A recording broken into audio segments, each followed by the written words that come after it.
The old bus pass fell out of a winter coat I had not worn in 20 years, and the photograph on it belonged to a man I had watched get buried under a different name.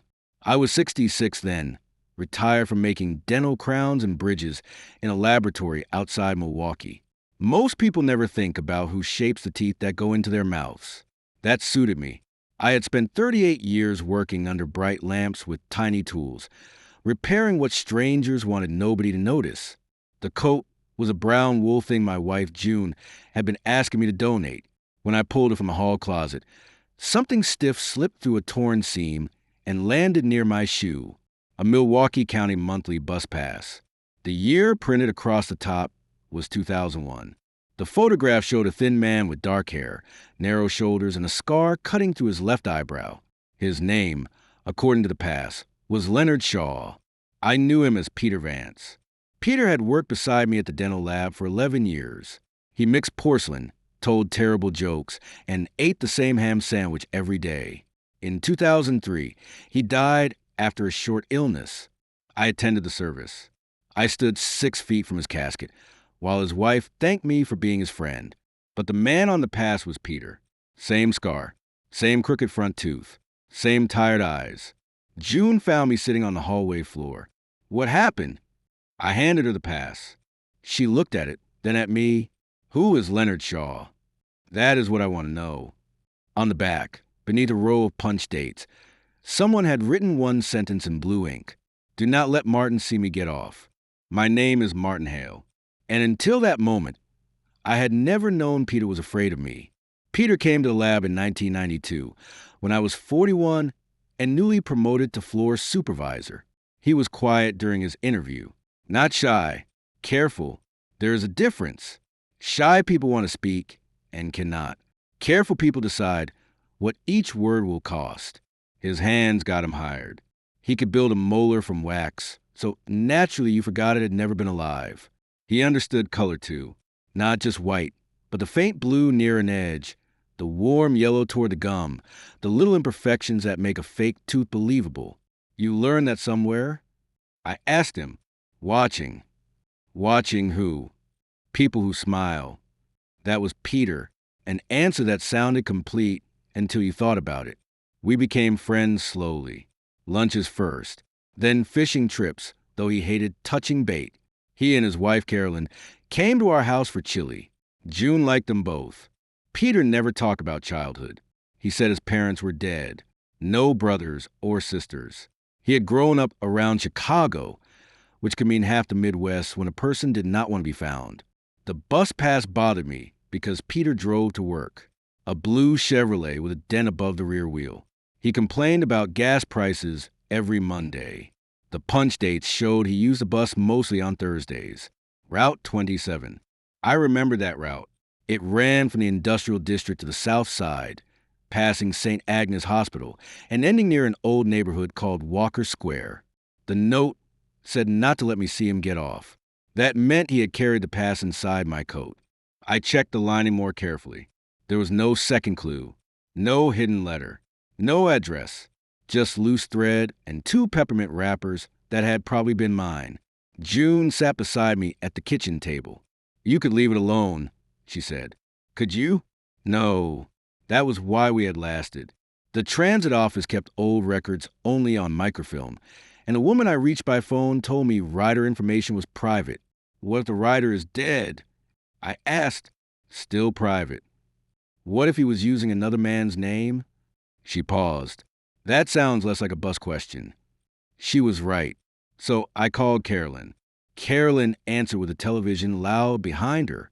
We had exchanged Christmas cards for a few years after Peter died, then stopped without deciding to. She still lived in the same duplex near West Allis. Martin, she said, this is a surprise. I found something of Peter's. Her breathing changed. What? A bus pass. Nothing on the line but television laughter. The name says Leonard Shaw. She turned the television off. Where did you find it? In my coat. That doesn't make sense. I know. When I asked who Leonard Shaw was, she said she had never heard the name. Too quickly. I drove to see her that afternoon. Carolyn had aged hard. Her hair was white, and one hand shook when she lifted her coffee. The living room looked almost unchanged. Same green couch, same brass lamp, same frame print of sailboats Peter once told me he hated. She studied the pass under the lamp. "That's him," she said, "but not his name." She sat back. Peter had papers, birth certificate, driver's license, everything. "Did you ever meet anyone from his family?" "No." "Did that bother you?" It made things easier. I waited. Carolyn looked toward the hallway. When I met him, he was sleeping in his car. He said his family had thrown him out. I had a bad marriage behind me and no interest in investigating another man's past. "Were you married legally?" Her eyes sharpened. "Yes, I saw enough papers for that." "Then why are you scared?" She pressed her lips together. "I'm not scared for myself." "For who?" She did not answer. Instead, she asked when the pass expired. I told her. October of 2001. She closed her eyes. That was when he started visiting St. Agnes. Was he sick? No. Then who was? Carolyn stood and walked to the window. A girl named Renee. Who was she? Peter's widow looked at me over her shoulder. He told me she was the reason he could never tell you his real name. Renee had been 17 in 2001. Carolyn knew only that she was being treated at St. Agnes for injuries from a car accident. Peter visited every Thursday after work. He parked near our lab, changed jackets, and took the bus because he did not want a Chevrolet seen at the hospital. "Why hide from me?" I asked. "Because you knew her father." That made no sense. I knew dentists, lab technicians, delivery drivers, a few neighbors, and the men June made me speak to at church picnics. I did not know anyone with a daughter named Renee. What was her last name? Dalton. The room seemed to pull backward. Eugene Dalton had owned the dental lab before selling it to a regional company. He hired me when I was 23, taught me the trade, and trusted me with the shop when his health began to fail. His only child, Gary, worked there briefly. Gary and I hated each other. Not openly at first. He believed the lab belonged to him by blood. I believed work mattered more than blood. When Eugene chose me as supervisor, Gary quit in the middle of a shift and knocked a tray of finished crowns onto the floor. A year later, he died in a car wreck outside Kenosha. I had never met his daughter. Renee was Gary's child? Carolyn nodded. What did Peter have to do with them? He would not tell me. He said if you knew he was seeing her, you would understand who he was. I looked down at the bus pass. The Thursday punches began in March and ended in October. 7 months of secret visits. Is Renee alive? Yes. Where? Carolyn hesitated. She runs a flower shop in Racine. I almost asked why Carolyn had never told me any of this. Then I looked at the woman standing in front of me and realized she had built a whole marriage around not asking questions. That was not innocence. It was survival dressed as trust. Before I left, she said, "Martin, Peter was good to me." I believe that. You may learn something that makes him look bad. I know. No, she said. You know how to judge a man's worst decision. You don't know how to carry the rest of him with it. Renee's flower shop occupied the first floor of a narrow brick building near the river. She was 39 by then, with dark hair pulled back and a white scar along her jaw. I introduced myself, and the expression on her face told me my name had arrived before I did. "You worked with Peter," she said. "Yes." She locked the front door and turned the sign to closed. We sat in a workroom behind the coolers. Buckets of stems lined the wall. The air smelled green and damp. I placed the bus pass on the table. Renee touched Peter's photograph with one finger. "He lost this." "In my coat." "That figures." "How?" "He used to wear yours."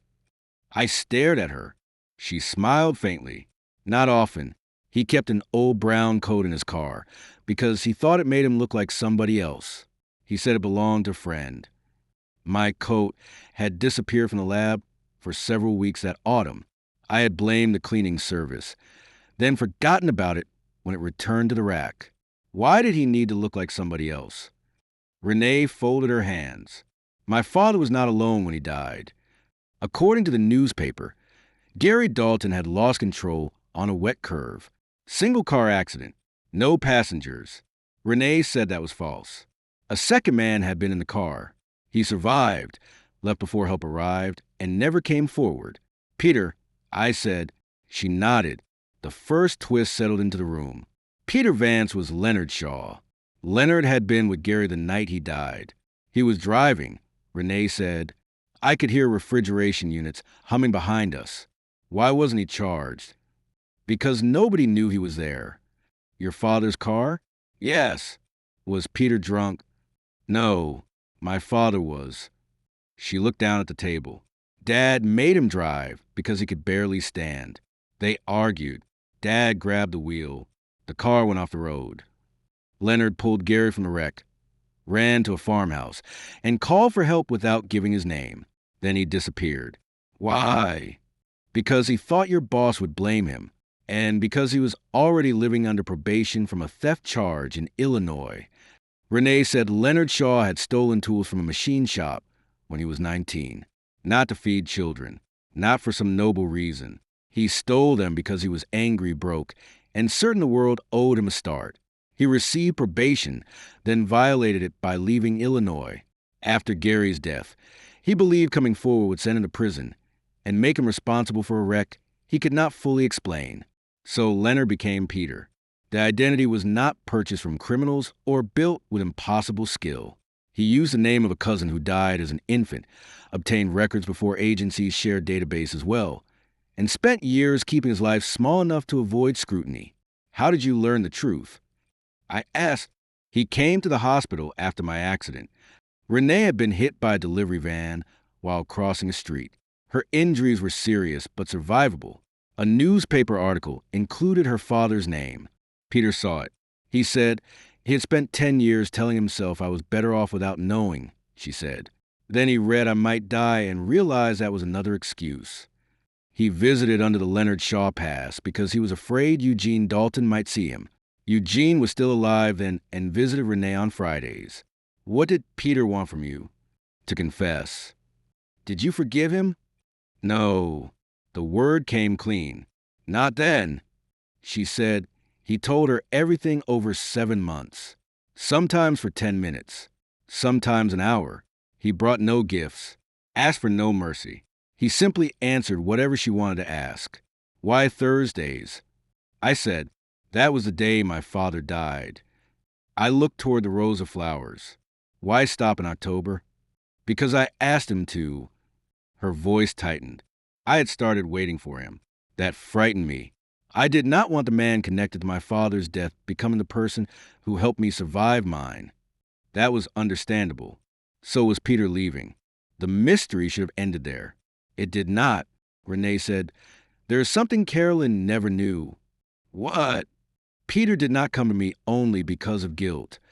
Renee walked to a shelf and returned with a folder of medical bills.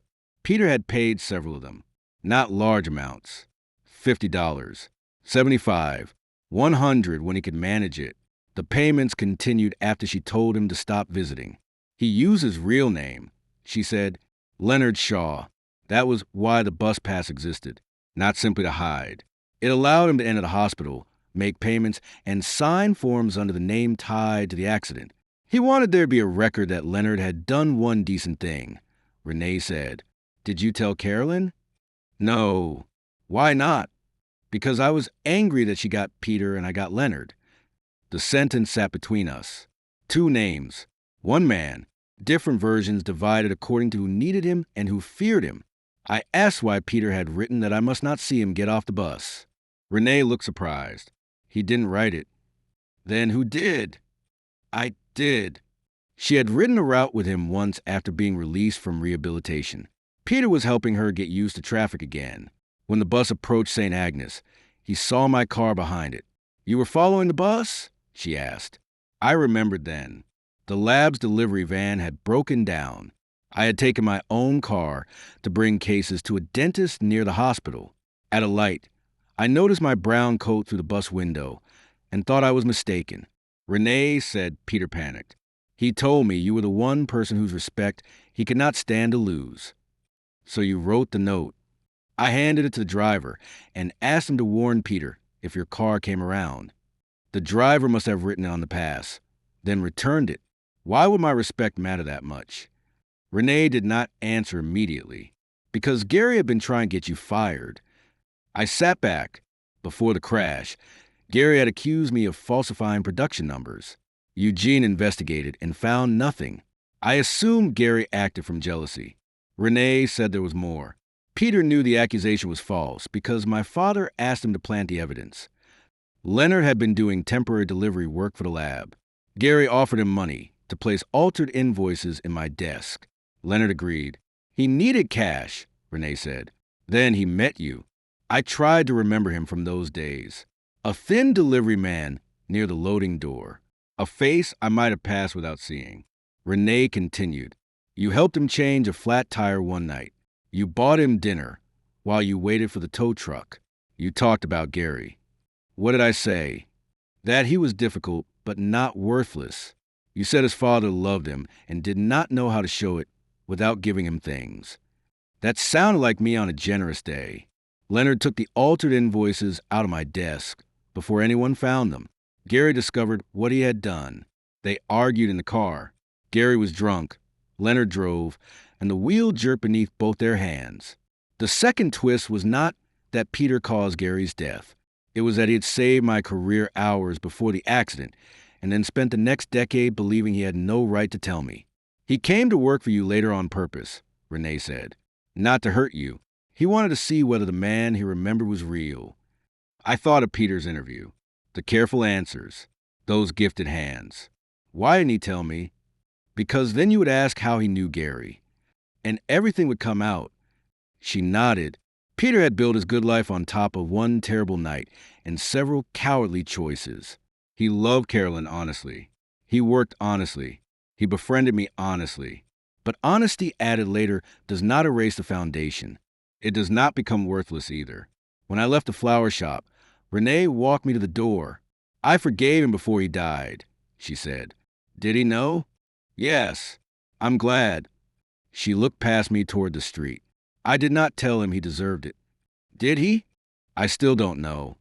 Neither did I. That uncertainty felt more truthful than any answer. I returned the bus pass to Carolyn. We sat at her kitchen table while I told her everything. I did not soften Leonard's choices. I did not turn Peter into a secret hero because he had been my friend. Carolyn cried quietly. When I finished, she said, Was any of our marriage real? Yes. You cannot know that. No, I said, but neither can his worst night decide it for you. She looked toward the sailboat print on the wall. He never raised his voice at me, never missed my birthday, sat beside my mother every day when she was dying, even after she stopped knowing him. Then she laughed once through the tears. He also lied to me every morning for 23 years. Both things were true. Carolyn met Renee the following spring. I did not go. That meeting belonged to two women who had known different names for the same man. They spoke for almost 5 hours. Later, Carolyn told me they had argued, cried, and eaten takeout soup after neither felt able to drive. That sounded like a beginning. Renee eventually gave Carolyn copies of Leonard's payment records. Carolyn gave Renee Peter's porcelain tools. Renee kept one small carving knife and donated the rest to a dental program at a technical college. I kept a brown coat for another winter, not because of the bus pass, because Peter had worn it while trying to become somebody who could face what he had done. Then I donated it. I am 70 now. My hands shake too much for dental work, but sometimes former co-workers bring me a cracked model or ask how I matched a difficult shade. I tell them the same thing I told apprentices for years. Do not look only at the brightest part. That is not where the truth of the color lives. The bus pass sits with Carolyn now. One photograph, 2 names, a row of Thursday punches. People are like, that pass, I think. We carry the name the world accepts. The name we fear belongs to us, and all the stops between them. Most misunderstandings begin when we decide one of those names is the whole person.